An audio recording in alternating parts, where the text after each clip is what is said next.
Almost half all Africans survive on less than $1.25 a day. And although economies in Africa are growing, there are warnings now that the continent's prosperity is threatened by its uncompetitiveness. Africa and the quest for sustained economic growth for all. This is Inside Story.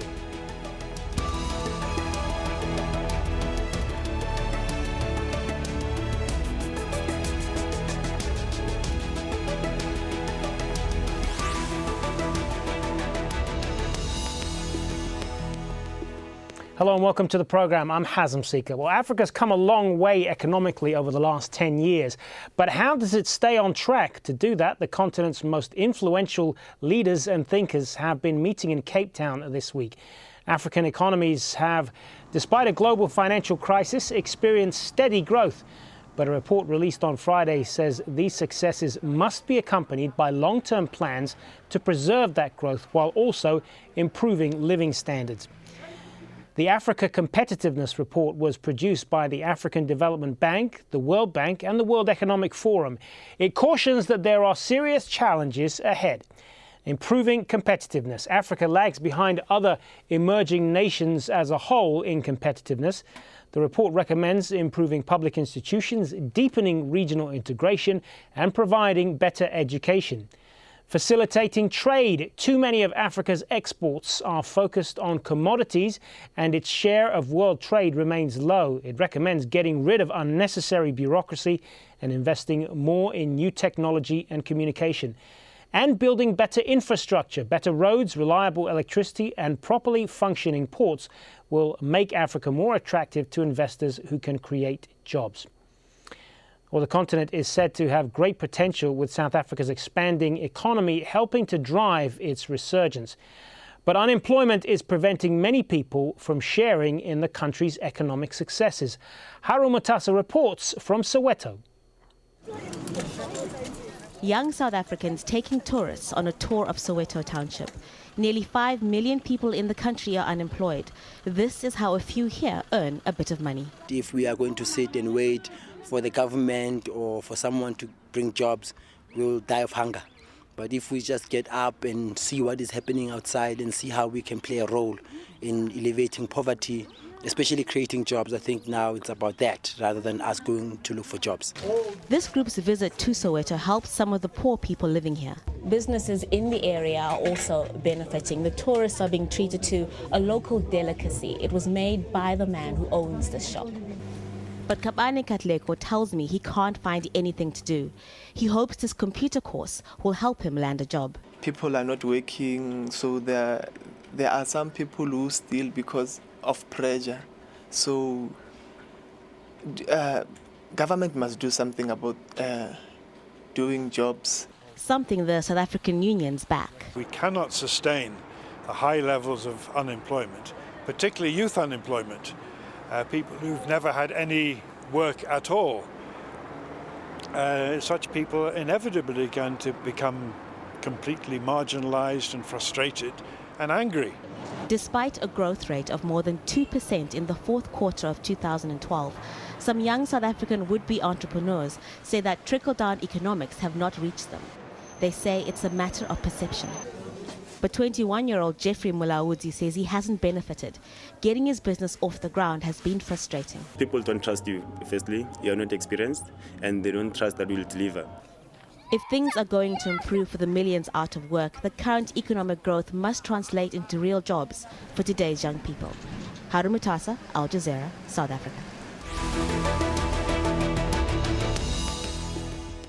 Well, joining us now to talk more about this are our guests in Cape Town. Oladiran Bello, he's Head of Governance of Africa's Resources Programme at South Africa's Institute of International Studies. In Nairobi, Aly Khan Satchu, an economist and CEO at Rich Management. And in London, we have Gibril Faal, Chairman of the African Foundation for Development. Good to have you all with us, gentlemen. Oladiran Bello, let's kick things off with you since you are at that conference.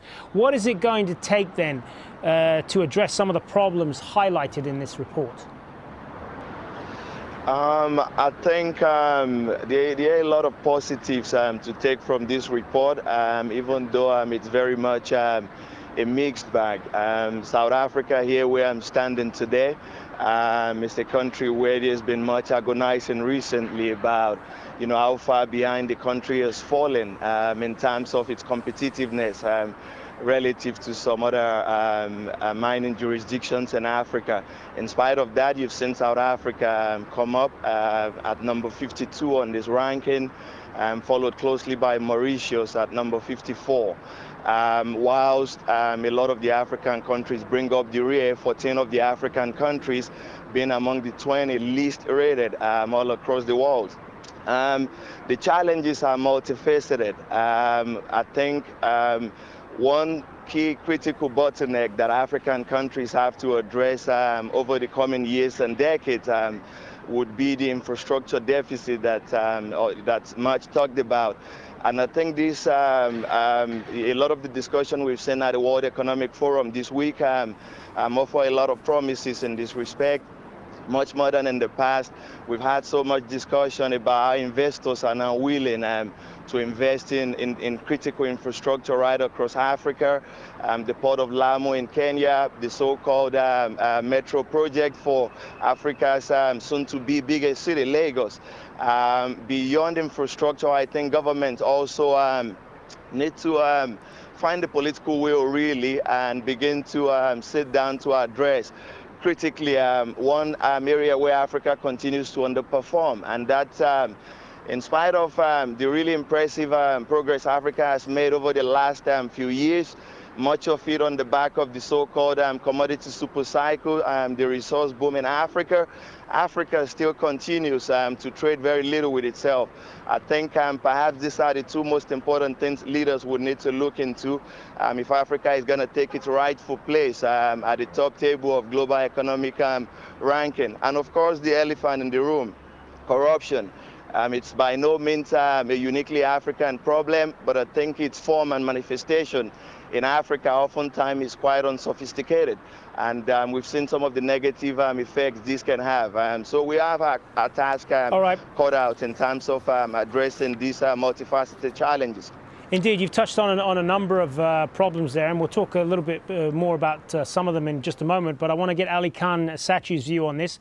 First of all, what do you make of the findings of this report? And in particular, I want to ask you about one of the problems they highlight is the lack of integration among African countries, that there needs to be more regional integration there. I mean, it's easy saying that, but how can that be done in practice? So absolutely. I mean, the first thing to note is the African continent is not homogenous. I mean, it's very fragmented. There are 54 countries. And, this is a key issue if Africa is going to really ride this Africa Rising narrative, this wave, is we've got to see more consolidation. And increasingly, I think, we're seeing a determination to consolidate across blocks. The EAC, where I am, SADC, ECOWAS, COMESA, have all got serious traction. So I think, you can look at this as a glass half full or a glass half empty. I prefer to think to myself that, we're at a tipping point. Africa is not seen through the rearview mirror. What is good about this report, I think, is that there's plenty more data that we're able to get now about Africa, and this report represents this increasing data. It's not such a dark continent as it was before, and that's a real step forward. But I quite agree with you. I think we need to consolidate. We can't be 54 little countries with 54 voices. We've got to look to reduce the number of voices, preferably to 1, 2, 3, or 4. And I think that's going to happen. But we're not homogenous. Inter-African trade is growing very fast, but off an extremely low base. And I think as we bring barriers down, we're going to see a considerably more growth coming out of that area. And another positive thing is what I'm finding is Africa is beginning to invest in Africa. The fastest FDI growth curve has been African investment onto the continent. And I think that's a really important trend change, because if you look back 10, 20 years ago, all the money was sitting in Swiss bank accounts. This is part of the flight money corruption problem your previous speaker was referring to. But we now exist in a world where the returns in Africa are so juicy compared to the returns you're getting anywhere else in the world, evidenced in the oversubscription for the Rwanda Eurobond. So the problems are there. We've got this $90 billion infrastructure gap that people are talking about, but the money is there as well. That's the game changer. But it's a long journey. We've only just started out on it, but we're going in the right direction, in my view. Is that a view that you share, Gibril Faal? I mean, how do you look at Africa's development here? And just to borrow Aly Khan Satchu's phrase there, are you a glass half full man or a glass half empty? We have no option but to be optimistic. It is glass half full. So the point is, how do we make sure that even that half full glass is shared sort of in a very equitable manner so that one can build a base of sustainability and enduring development? I think within the context of the report, there is hardly anything one can disagree with, but also there is hardly anything that's so stunningly new or so stunningly innovative in terms of something we didn't know before. I think within the context of the last decade, what has changed is not that Africa has resources, but in my mind, it's two main dynamics. One, you have the so-called youth bulge, that there's a huge young population in Africa, which can be a huge opportunity or a great risk. At the same time, you have a very vibrant diaspora, contemporary diaspora with a very clear memory of African origins and devotion and dedication to the development. That is new. It creates an opportunity. And I think the opportunity we need to look at is how these brilliant policies, Africa is not in want of good policies. What it needs and what it wants is how these great policies can be translated into practical action. So this is not just business schools. This is not just doing technical vocational education. This is it requires almost a movement, almost a drive, a cultural drive towards ruthless operational excellence. That's one main thing Africa needs. And I don't see that in the report. I don't see that in many reports. The other thing it needs is this entrepreneurial culture very often focuses on big business and corporation.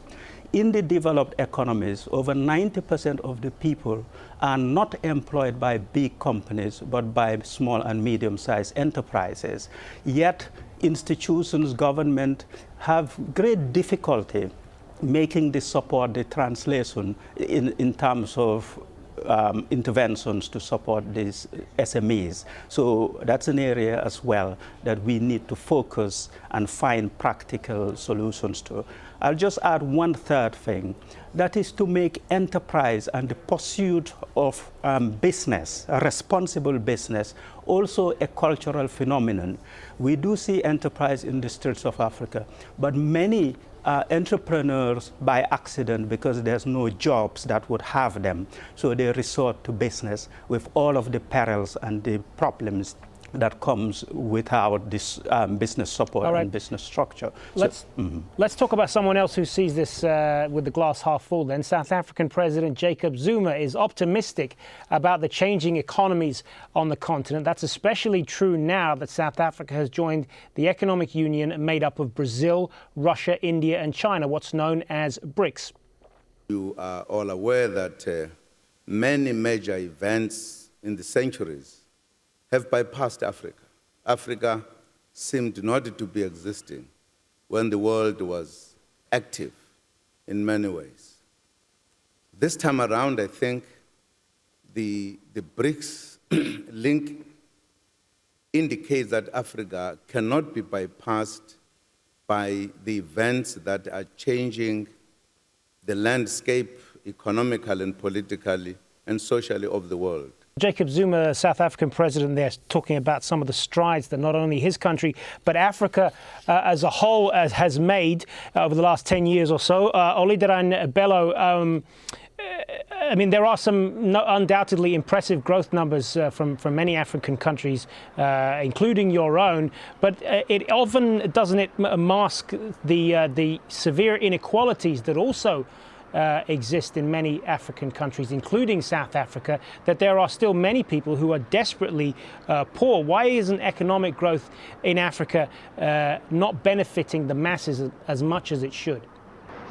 Well, I mean, you know, as you know, the speaker went after me the first time said, perhaps we're looking at trends in Africa now that perhaps now signal a game-changing epoch. And that calls us to be much more optimistic about Africa. I think part of the problem with the continent is that for too long we've been too pessimistic about the continent's prospect. So we're seeing a lot of positive, and we ought to celebrate that and see how we consolidate things. But let's not run away from it. It's a very much mixed bag we've got here. The picture is very mixed. I talked about the commodity super cycle in which Africa had done relatively well. Well, as far as the ordinary man on the street of many African capitals and cities right across the continent are concerned, where are the benefits of this so-called growth? I think these are some of the issues we need to consider more critically and much more closely as we go forward. The other speaker also talked about the youth bulge.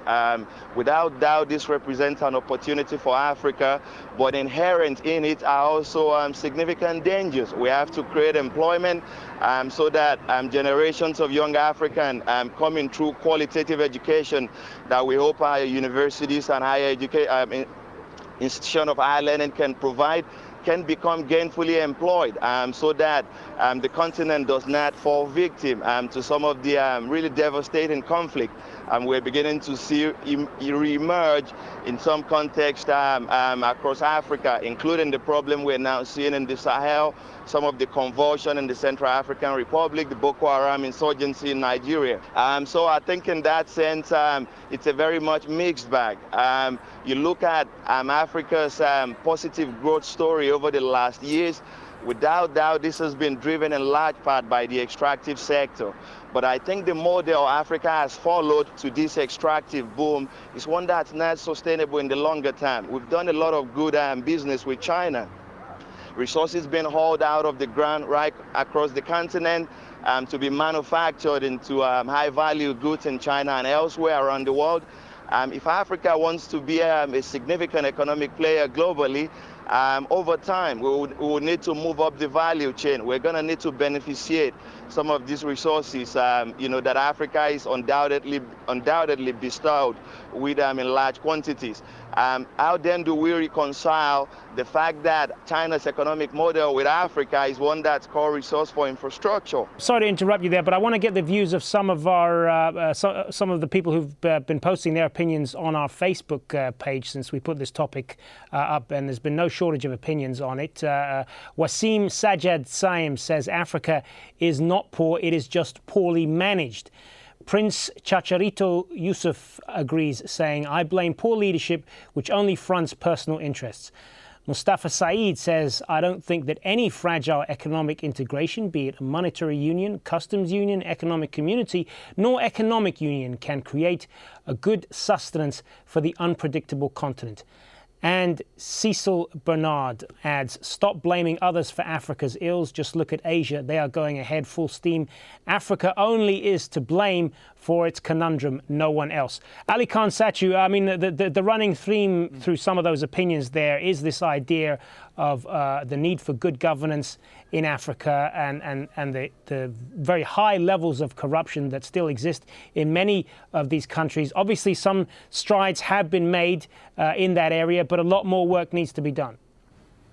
I think the fundamental game changer is in this youth bulge, this very connected group of young people, most of whom have a mobile phone and most of whom have been connected to the 21st century through the mobile phone, which was a silver bullet for 1 billion Africans to enter into this century. And I think a lot of these commentators are underestimating what a game changer these people are. The youth bulge has a higher expectation of its government. It has a higher expectation of the life that they're going to lead. And these expectations need to be fulfilled. And obviously that becomes the danger of which both your speakers were referring to. But at the same time, it's fundamentally changed the relationship between the governed and the government. And I think we cannot underestimate the change. If you look at the sort of debate that happens on social media now around our elections, just take Kenya as an example, it's really completely different to what it was 10, 15, 20 years ago. Expectations are much higher, but our governments too have had to change their behavior. They've got to deliver in a way they never had to deliver before.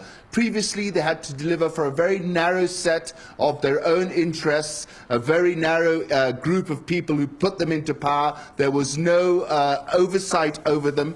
But today, the oversight is practically the entire population in those countries that have embraced the information revolution, and Kenya is a prime example. So I'm quite optimistic that is really changing the game, and we should not underestimate it. Obviously, I think no government's going to be able to create enough jobs for the young people that we have on the continent.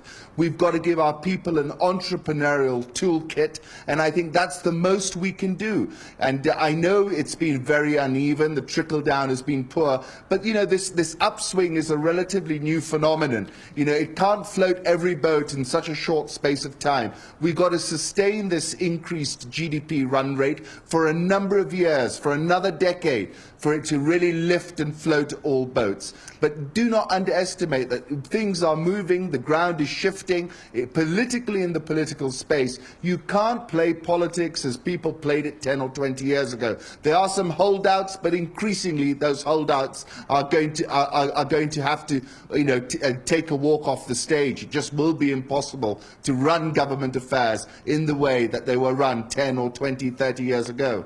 Gibril Faal, what's your view on this? This African generation's tolerance and patience for continued corruption from their leaders is a lot lower than it has been in the past. Is that your view? I think in some countries it is true, but there are other countries where corruption is accepted as norm. Whether the youth have the ability to overthrow it is questionable. My view is, but we should have a pluralist approach. Almost Africa and Africans should take this opportunity as a period of urgency, because 10 million young people entering the job market every year in sub-Saharan Africa is a great opportunity, but the risk cannot be underestimated. I look forward to a day when school children would dream of never being employed, that they indeed would become employers. That requires not only the technical training of how you do business, but an attitudinal change towards enterprise. It's what I call patriotic enterprise. The idea that through business, through responsible business, one demonstrates the love of one's community and one's country.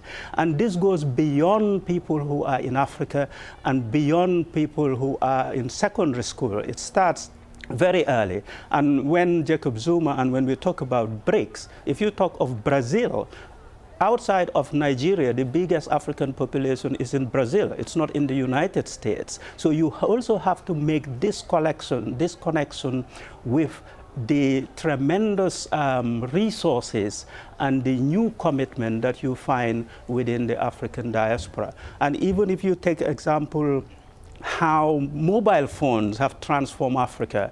For Africa, to a great extent, you have to thank Mo Ibrahim for creating Celtel. That is a member of the diaspora. Some of the biggest achievements in Africa, going back to the independence movement, it involved Africans in the diaspora. So I think African governments and institutions should welcome this as a new force for good, and in a way that, and people are not just looking for involvement in government, people are just looking for governments to do two things, to commit and to omit.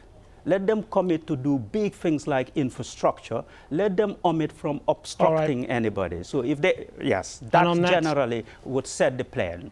On that optimistic note, we will leave it there. Thank you to all three of our guests in Cape Town, Oladiran Bello, in Nairobi, Aly Khan Satchu, and in London, Gibril Faal. Thank you. And that's it for this edition of Inside Story. Thanks for watching, and join us again for another edition 24 hours from now. Remember, you can send us your feedback on this program anytime. Just email your thoughts to us at insidestory@aljazeera.net. I'm Hazem Sika. The latest news is up next. Bye for now.